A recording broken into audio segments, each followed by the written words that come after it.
E toda, né, essa situação, principalmente do Credit Suisse, aconteceu logo após uma entrevista ali do presidente, né, nacional ali do Banco Saudita, que agora, inclusive, né, o Ammar Al-Qudairi, ele acabou renunciando ao cargo, logo depois, né, destes comentários sobre o Credit Suisse, que acabaram provocando esta crise no Banco Suíço, né? Ele vai ser agora, então, substituído pelo diretor administrativo do Saudi National Bank e também pelo CEO do grupo, Mohamed Al-Ghamidi.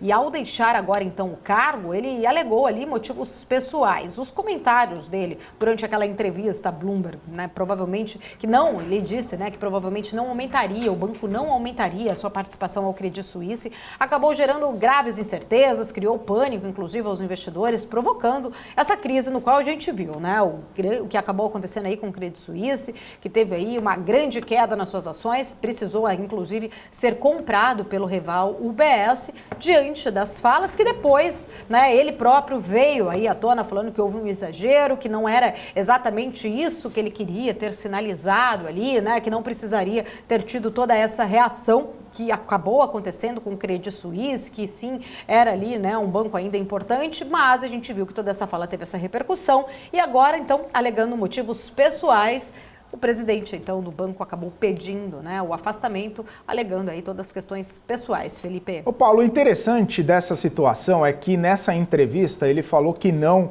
faria novos aportes, mas era uma questão regulatória, justamente por conta do percentual que o Banco Nacional Saudita já tinha em ações do Credit Suisse. E não uma questão de não acreditar no potencial do Credit Suisse, de não acreditar numa forma de salvar o Credit Suisse dessa situação mais complicada que o banco estava passando. Era apenas uma questão regulatória. Só que a situação foi tão, teoricamente, mal explicada, né? Ou passou,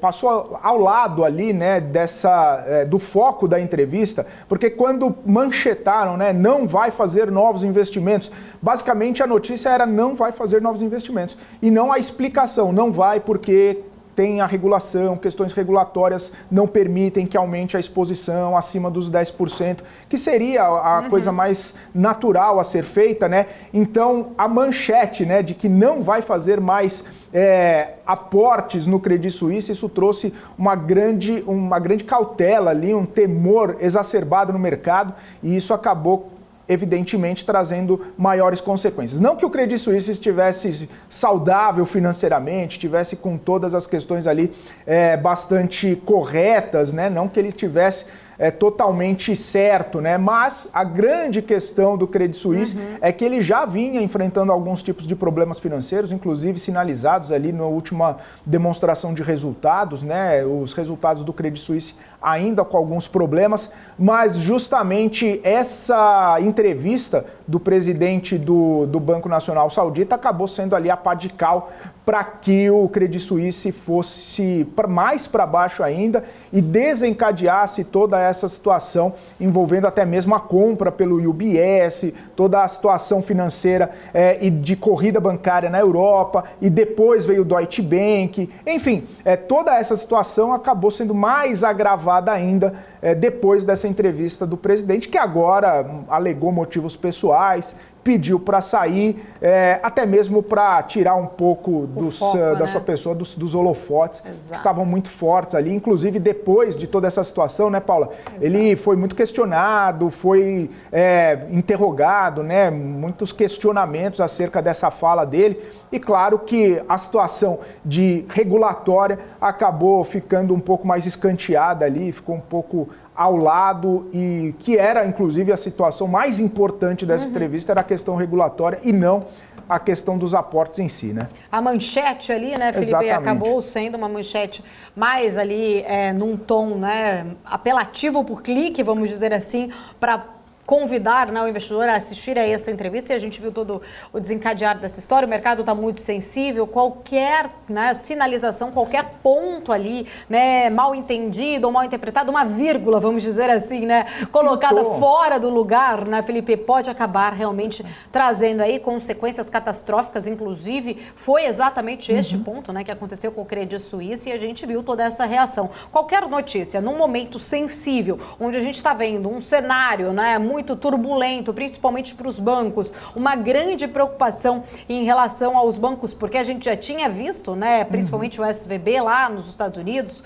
o First Republic Bank também, né, passando por essa situação. O Credit Suisse, como você falou, não estava aí nos bons momentos saudáveis, mas isso o mercado já sabia desde o ano passado, a gente já tinha até inclusive noticiado todos esses pontos. Agora, né, esta situação foi só ali, né, aquele fogo ali, uma chaminha ali a mais numa grande lareira ali pegando fogo, que acabou trazendo todas essas consequências, né, Felipe? Exatamente, Paulo. Pintou um cenário catastrófico, né? A manchete pintou um cenário catastrófico, mas era só uma fagulhazinha a mais em todo esse ambiente, né? Mas o que foi bom, Paula, foi que abriu espaço para debater o sistema bancário, debater a solidez e a saúde do sistema bancário também na Europa, saber exatamente a profundidade dos riscos inerentes ao Credit Suisse. Justamente depois disso acabou sendo vendido ali para o UBS, né? E inclusive o próprio Banco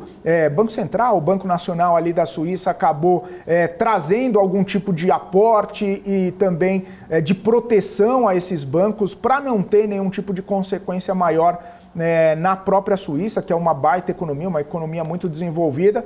E claro, né, depois com essa situação toda do Deutsche Bank, que também veio os seus títulos caírem forte e não serem honrados, abriu uma discussão, pelo menos, né? Se tem algum ponto positivo em toda essa história, foi a abertura de talvez uma caixa de Pandora ali para a gente conseguir entender exatamente o que está acontecendo nessas economias e dentro do setor bancário na Europa também.